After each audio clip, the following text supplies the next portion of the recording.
Hi GameSpot viewers, it's Kevin VanOrd, and I am sitting next to Chris Wilson. How are you? Good, thanks. And Chris, you're with Grinding Gear Games. That's right, yep. And you are here to show us the long-awaited expansion to Path of Exile. That's right, Sacrifice of Vaal. Sacrifice of the Vaal. There you go. And I am anxious to see what this is all about. Of course, Path of Exile was GameSpot's PC Game of the Year and one of our nominees for overall Game of the Year. So thank you very much. I hope that was good, exciting for you guys. The team was so excited to hear. We had a party, it was good. You had a party just for that? Yeah, well, oh, that's awesome. You know, Christmas time. You didn't invite us.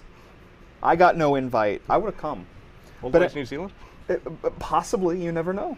But obviously, you're here to show us the expansion. So, why don't we just jump right in? Because sure. we've got it right here on the screen, and tell us about what character you're bringing in and how you're going to be approaching all of this. So, I'm playing a duelist at the moment, and the first thing to know about Sacrifice of the Vaal is the expansion content has been weaved throughout Path of Exile. We haven't just dumped it all on the endgame.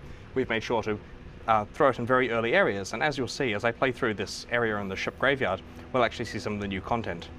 So, the basic idea behind Sacrifice of the Vaal is that the Vaal civilization, who have been dormant for 2,000 years, have finally returned, and Queen Exile, the Queen of the Vaal, has come back and started influencing Reiklust.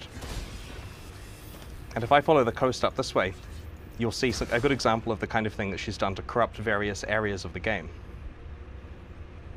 Now, do you suppose this is a good reason for people to start in a new league, start a new game plus? What do you think there's pretty much something here for everybody? Absolutely, yeah, and we are launching new leagues with the expansion, and I'll be talking in detail about the features that they have, so it's a great time to dive back in, or to try the game if you're a new player. This side area here is an area that you wouldn't normally come across in Path of Exile. It has a red beating heart outside it, ominous sounds, and streams of blood flying through the air. So this is essentially a corrupted side area. And these are scattered throughout the game. Approximately once per hour of gameplay, roughly, players will run into them. And the first thing you'll notice when you have a look at it is that it actually has mods on it. This says Incombustible, Sunken Shingle of Stasis. So this is very much like an existing magic item in the game, where it has a prefix and a suffix on it. Right. In this case, Incombustible and Of Stasis affect the mods on the area. And we're borrowing the mods from the map system that we have for the end game. So this is essentially baby's first map, as it were. As players play through the game, they get the ability to see maps in controlled situations and have a chance of playing through them. Well, as Path of Exile stands now, maps are something that it takes a bit of time for people to really take advantage of them, right? Absolutely. So this is a way of getting that idea across early on. Certainly, yeah. You'll play through quite a few of these before you get to the end game, so you'll have a good idea what the mods are and how they affect areas. I'll dive right into this one. So this is one of the Vaal side areas, and as you can see, it's got red mist all over the ground and very dangerous combinations of monsters. Now, my character here is relatively over-leveled because we've been letting journalists play these characters this week, so we have to make sure they're pretty powerful. And so, as you play through this area, the first thing you'll notice is that the mods are affecting how difficult it is. So, this particular area has players of no life or mana regeneration, and there's 75% additional monster fire resistance. Thankfully, I'm not doing fire damage, so that particular thing is of no major issue to me. But if I was a fire-focused character, this would be significantly harder for me, and I might have to come up with ways to approach it that I wouldn't have in the past. That's right, and it's a good opportunity to bring your friends as well, because these are relatively hard to find. Now, the thing we'll notice here is there's actually a unique boss that's attacking me. So, because all of these side areas need to have their own unique boss encounters, we've actually added 60 new bosses to the game. And we've made sure that they use relatively complicated skills. For example, you can see this guy is casting blue storm calls on the ground as they run around. And at some point, those are going to go off. And if I'm anywhere near them, it's going to hurt pretty badly. And I need to get out of the way. So that happens, basically. And we've put a lot of effort into making sure that the bosses use complicated combinations of skills. So this particular guy is using both multiple shot spectral throw and that storm call effect, which I suspect is about to hurt me.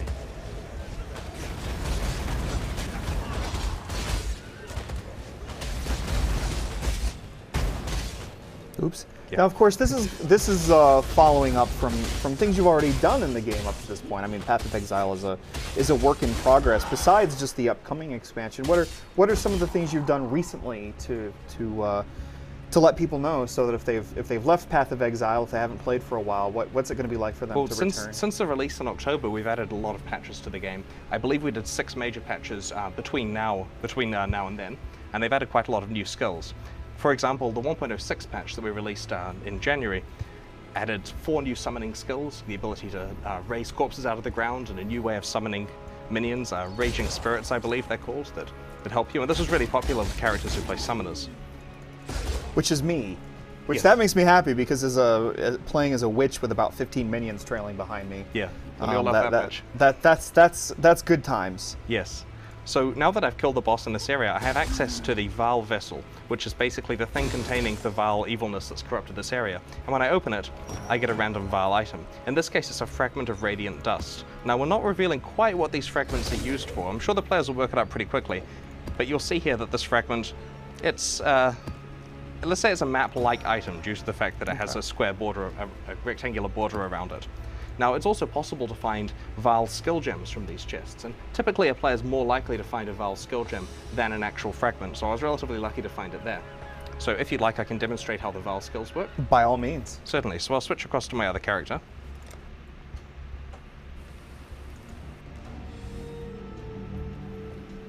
So the Vaal civilization had skill gems thousands of years before the players currently do, and their skill gems are pretty different. Their skill gems are basically fueled by the sacrifice of enemies. And this means that the skill isn't actually something you can use right off the bat. You have to kill a lot of monsters before you can. And this actually plays well into what the players have been asking for. For a long time, they've been asking for ultimate versions of skills. You know, the ability to kill monsters for a while and charge up, and then decimate large groups at once. So we can demonstrate a few of these. So the skills I was just using there are relatively simple vanilla Path of Exile skills. So for example, that's Arc. It hits a couple of enemies. It's relatively boring. But the ultimate version of Arc is more interesting. If I just cheat to kill a bunch of enemies, as it were. Now when I use the Vaal version of Arc, you'll see that it actually chains 40 times between the monsters and shocks them. So this is the kind of thing that you can save up and occasionally use it to decimate a large group. Similarly, this is Ice Nova.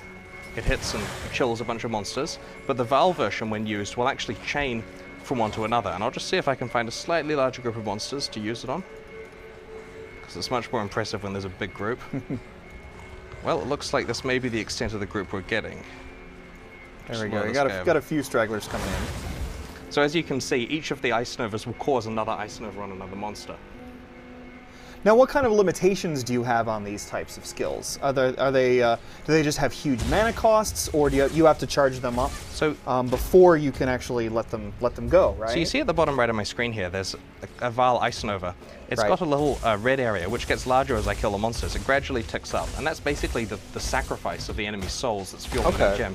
So periodically, and as you can see, it's relatively frequently, in this particular case, I'm going to be able to cast that skill again. So in this case, a couple more monsters, and now I have the ability to do that. So it's perhaps a little bit of an offshoot of the way the game already handles things like health and mana, in the sense that they grow as you kill monsters. Certainly, yeah. And I mean, that's what action RPGs are about. They're about killing monsters, and secondarily about items. So I have another example of a skill that I can use here. If this here is the regular Spark skill, then our current version of the ultimate version of Spark looks like this, spewing out a lot of sparks. Now, we're iterating heavily on these skills before they're released next week, so it may look different in the final version, but that's where we're at currently with that one, and it definitely decimates the screen quite effectively. So I have another character that has some more Vaal skills that I can show you. Switch back to the dual list here, and I'll just warp to a higher level area to demonstrate them. Charge them up with the cheat. So this skill here that you've probably seen before is Cyclone, and it's a relatively typical skill in action RPGs. It allows you to fly through a group of monsters, cutting them to pieces. Sure. So when we were designing the ultimate version of Cyclone, we wanted something that, well, that befit the name Ultimate. So the ultimate version of Cyclone sucks in enemies from off the screen, pulling them towards you. It'll even... I love the huge one just sliding in. Yeah. I'll see if I can... Nothing can escape your gravity. Yeah. So we're really pleased with that one, and the players are going to really love it, because it lets you suck in small chests and stuff as well. Oh. I'll see if I can find another group of monsters that befits its size. Yeah, the thing with random level generation, of course, is that you get some pacing in the areas where there are quiet places and very dense places, and in this case I'm running through a quiet one. Actually back to where I came from. But of course you need the quiet for the exciting stuff to have context. Yes. Okay, well I completely failed to find some monsters there, but I can demonstrate sucking these barrels in. You showed those barrels who is boss. Yeah, so it's meant to be used to kill 30 or 40 monsters at a time, of course. So I'll just walk through another area, so that I'll refresh this one so we get some monsters to fight. Sure. The players are, you know, scurrying to write down all the cheats that just don't work on the live realm, of course. Good luck, guys. Okay, so the next skill that I'd like to demonstrate is our Vaal version of Molten Shell. Now, Molten Shell typically puts a shield on you, and when you've taken a certain amount of damage, it detonates, hurting the monsters nearby. But the way that the Vaal version works is basically making it so it detonates every time you're hit. So now whenever these guys hit me, it's going to detonate, and I can go and stand next to them, they'll eventually hit me, and it deals damage to them until they die. So this gives you, you know, 10 seconds or so, the ability to reflect quite a lot of damage to the enemies. I love that you're just standing around, no big whoop. Yeah. Now, enemies that die while you're using one of these skills, are you actually charging up skills at the same time that you're killing enemies using those skills? That's right, yes. So you could potentially, if you play your cards right, you could potentially get a lot out of these things by just maximizing how much damage you're doing every time you activate. I'm sure if you run through the level getting enough monsters at once, you can get pretty close to using a second instance of some of the skills. In fact, some of them will charge up multiple times. You see how they have a counter at the bottom, 0 and 0. They can actually climb more than one in some cases, letting you batch up a few of them if you want to. And we've tried to have some variants where certain skills take less kills than others, so some of them you can only use once per level because they're so powerful, and others are relatively common, like that Ice Nova. So there's another gameplay system that I'd like to show as well. Absolutely. If you're happy for me to go on to the next one. So this is to do with items. Now, essentially, when you're trying to expand an RPG, what you really want to avoid doing is just throwing a new tier of items right on top of the end of the game, because then everyone's work that they've put into finding the existing items all is kind for of naught. invalidated. Right. Yeah. It kind of sucks. You're playing your favorite game, and then an expansion comes out, and your items that you spent hours grinding for are just kind of crap compared to the new ones. But on the other hand, you want people to get the expansion to feel like they're getting something new and exciting and Certainly. different, right? So what do you do to balance that? So basically, we asked the question, what can we do with the item system to take it in another axis? And we knew that we wanted players to be able to get items that are marginally better than their current ones, but we'd rather that they started with their current ones as a base for that. And to tie this into the Sacrifice of Vaal, we've basically introduced the Vaal Orb. Now this says it corrupts an item, modifying it unpredictably. Now the key thing about a corrupted item, like this one here, is that once it's been corrupted, it can't be further modified. For example, if I take my Orb of Alchemy and I try to alchemy that item, it doesn't work. Right. That item is now locked in that state. Now, the first thing that a Vaal Orb can do is just corrupt the item. So it hasn't made the item any worse, except for the fact that it's now locked in state. So if you've got your set of perfect items in your character and you corrupt them all, it's not the end of the world. You can still continue to play, but it's certainly not the advantage you were hoping for if you rolled unluckily. Thankfully, there's some very powerful things that corruption can do. For example, these are some boots I corrupted where it added an implicit mod of physical life leech on these boots. Now, players of Path of Exile will know that you can't typically get life leech on boots, especially not 1%, which is relatively high given the ratios of our life and damage in the game. So these boots are now better than boots that don't have this life leech, and there's no other way that boots can get it. So you get situations where if a user really needs this mod for their build, they can now obtain it, but they have to risk quite a lot of their existing boots to get it. So what do you think the sort of the percentage is of the possibility? What is the possibility that this is just going to do something terrible and I will have used these orbs for naught, or I will have ruined these boots for naught? I've got 4 examples of different things here. They're weighted roughly equally, and the players will discover the intricacies. So the first chance is that it does nothing to the item except corrupt it. This is absolutely a failure case. The second chance is that it modifies the implicit mod on the item to something that's new and exciting. And this is definitely a success case. It may not be the mod they want, but someone else is probably going to want to trade for it. Right. The third option here is that it re-rolls the item randomly. So this item is being re-rolled, and there are some interesting ways that we re-roll the item that can make it actually easier to get certain things players can't currently get. So this, while it's a failure case, it just re-rolled your item, there's certainly some interesting side effects that will happen occasionally that will make players glad when it occurs. And the final case here is that the socket became white. Now, white sockets are not previously possible to obtain on demand in Path of Exile, and what they mean is that you can put any color of gem there. And this is very useful for certain builds that want to use off-color stuff. For example, on the Summoner, which you were talking about, maybe it's difficult for her to get the red and green sockets that she might need to use certain supports on her minions in her armor. And so because of this, there's a chance that you can get white sockets. However, because in both cases the item gets corrupted, it's not possible to get a white socket and also an implicit mod that you want. So you kind of have to choose what you're going for. And this encourages players to corrupt items of about medium tier. You don't want to waste your Vaal orbs on corrupting junk, but then you may not want to try to corrupt the best item on the realm at the moment. You might want to leave it in its tradable state where, I don't mean to imply that corruption makes it untradeable, but it's certainly going to be worth more in its pre-corrupted state, knowing how player psychology works.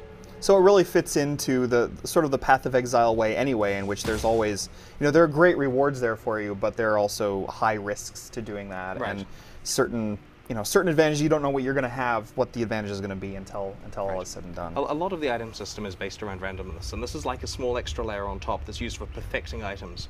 And it actually applies to quite a lot of other game systems other than pure items. For example, this here is a corrupted fireball, right? I took my level 20 fireball gem and I tried to use a Vaal orb on it, and I got a corrupted one, which is no different than my normal one. It's exactly the same damage. I could use it just like any other fireball that currently exists in Path of Exile. But if I'm really lucky, I can get something like this, which has level 21. In this case, the maximum level has actually been increased by the corruption. It's also possible to decrease it. This one here has quality that's higher than 20. A small bonus, but in the right hands, this actually makes the gem quite a lot better. Now, again, you have to choose between trying to go for maximum level or trying to go for maximum quality, because you can't have both. And of course, it's possible to corrupt the item into a Vaal gem itself. So if you're lucky, you might get the Vaal version of a skill that you're trying really hard to find. Will there be methods of undoing those, for example? There are ways of undoing certain things in Path of Exile now. If you apply corruption, is there, do corrupted items, can you still, take the gem away? Can you, what are some of the options if you don't like the result? We're not planning a way to undo the corruption, and the reason here is because it's possible to get things like this white socket that are just amazingly good, even better when combined with other things like the implicit mod on this item. We want to make sure that each of these end states is an end state. And it actually promotes an interesting thing in the crafting system where you have difficult decisions about at what point am I going to stop working on this item. And we found the best results occur when you're trying to craft items that aren't your best ones. It's a lot more rewarding because they now suddenly become quite a lot better when they get these corrupted stats on them. And some players are certainly going to try leveling gems all the way up to 20, then maxing the quality out, then having a shot to try to make it a 21/20 fireball, or a 20/20 Vaal fireball. And it's going to add a lot of depth to the item system, because currently gem trading is rather shallow. Some people trade some 20 quality gems, some people trade some high level gems, but there's certainly not the depth to that system that there are with the rest of the items. And this goes a long way towards making sure that there is. It's also possible to corrupt maps, which is another system entirely, but we'll let the players work out how that works. Now you're getting into some nitty-gritty there. Has there been a point where you look at this and you have to balance, just how much stuff people are going to want to hold on to? Because if you're now giving me a reason to maybe hold on to items that before I may not have kept for myself, or I may have traded, now I'm going to be tempted even more than before to maybe hold on to some of those mid-tier or lower high-tier items that I might have sold before. Do you think this is giving people a reason to hold on to more gear that they might have not held on to before? Well, our players love hoarding, and we love selling stash tabs. That's true. But yeah, it certainly means that you have to really evaluate the items that you're finding, and it means there's more uses for items, which means that items are potentially better as you pick them up, rather than discarding something as, I'm not going to care about this, I can find better boots elsewhere. You're now thinking, oh, this is a perfect corruption target. It's probably worthless, but if I get lucky with the corruption, it's going to be pretty good. What's max number of stash tabs right now? 65535, I think. Oh my God! So you're nobody's in any danger anytime soon of running out of space. They might run out of money before they run out of space. They might run out of money, but not space. Okay. But we've actually observed, we've actually observed players buying quite a lot of stash tabs in some cases, which is cool. Other players learn to control the number of items they have and not store over 100,000 items. Quite a lot. I don't have 100,000 items. Yeah. I have a lot, but that's certainly not that Well, many. the fact that we're proud of is we've now hit over 500 million items stored in our database. So that's way more than 500 million items have dropped. These are the ones that people have actually picked up and chosen to keep. Right. So we're quite proud of that stat now. Excellent. So you've also got some new leagues coming and some other things. Why don't you tell us about the rest? That's a perfect segue into the next topic. I'm very good at segues. Okay, so we're introducing new 4-month leagues, and they're called Ambush and Invasion. Now, the rationale behind 4-month leagues in Path of Exile is that they introduce a whole lot of new exciting. There's exciting at the beginning, when the leagues are fresh and you want to dominate the ladder and get new items before anyone else. They're exciting in the middle, when your characters are finally coming into their own, and you're getting that point where you're optimizing your gear. And they're exciting for the traders in the end, where there's interesting bargains to be had, especially as the leagues merge back with the long-term ones. And for those who don't know, the way it works is there's these permanent long-term leagues that your characters are always going to end up in. So you're not losing any progress. It's not like we're wiping the servers or that kind of thing. Right. But there are challenge leagues that come out every 4 months where you can opt to play, and about half the players choose to. And we love challenge leagues because it's a good excuse for returning players to say, you know, there's new content and I'm going to be at a fresh playing field with everyone else, so I'm not really losing anything. You know, I'm not competing against people that have a year's more items than I do, as long as I start in the challenge leagues. So it's a good opportunity for new players to try the game, returning players to come back, and the experienced players love them as well because it lets them show that they're the best, because they have the experience advantage. But there's some interesting stuff in the challenge leagues, and I'll just see if I can find some of that stuff in this area.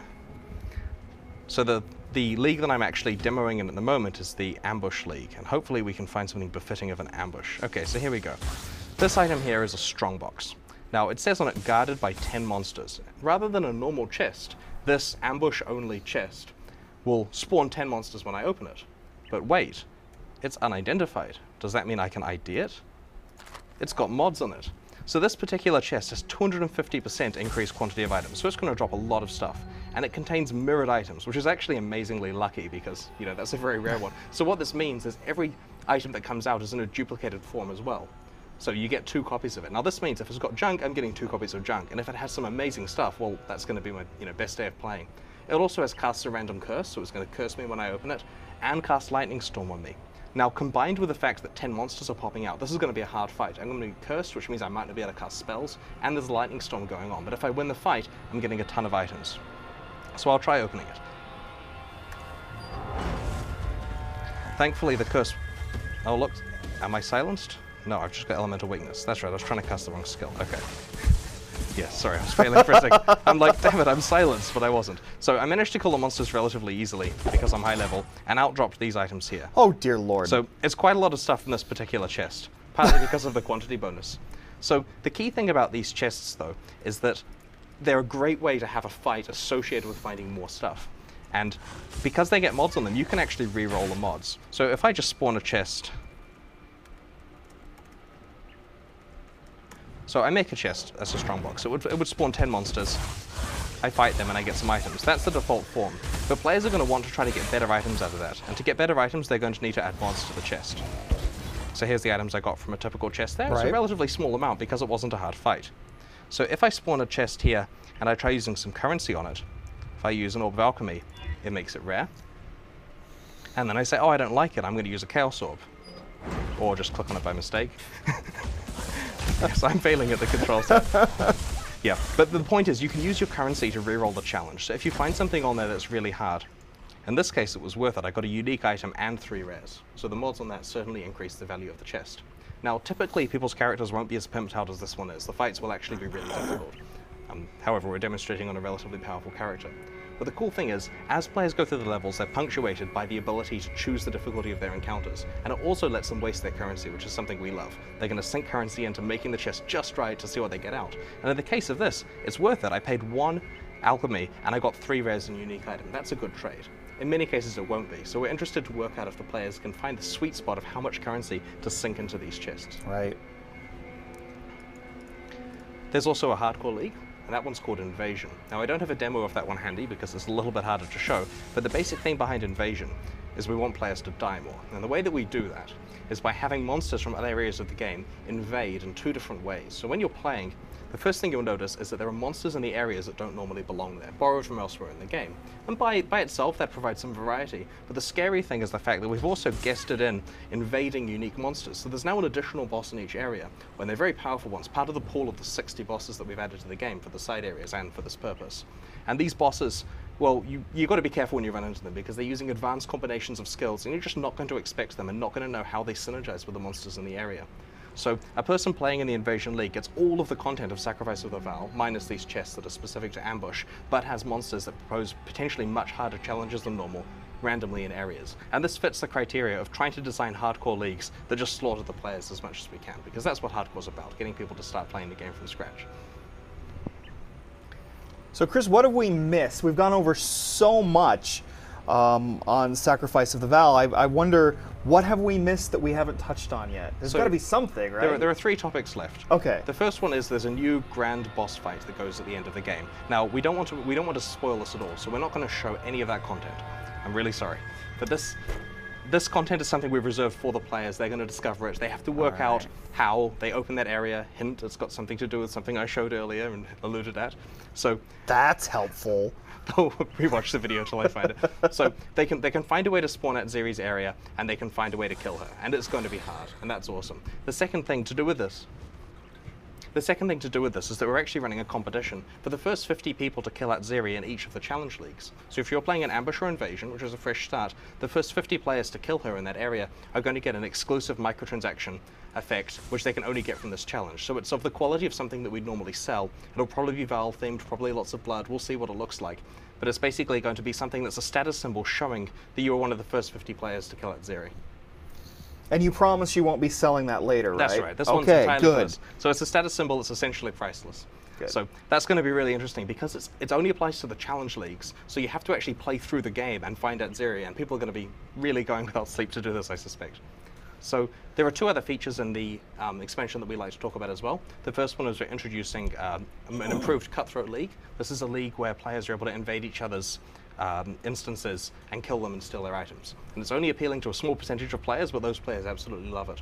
And our pledge basically is to iterate on this with the players, getting feedback throughout this 4-month season. So we're going to run events of different lengths, and we're going to iterate on making sure that the balance is right, that they have the features that they require in that league. And it's something that because we don't have 1,000 players in our office to test it out, we really have to involve the community with it. But it's a major priority, and we're going to start running the events very soon after the patch is deployed.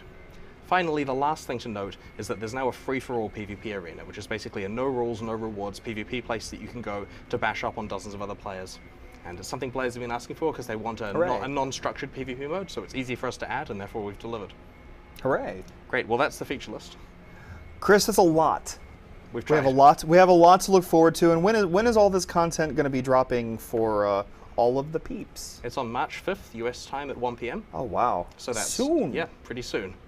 That is it's going to be exciting.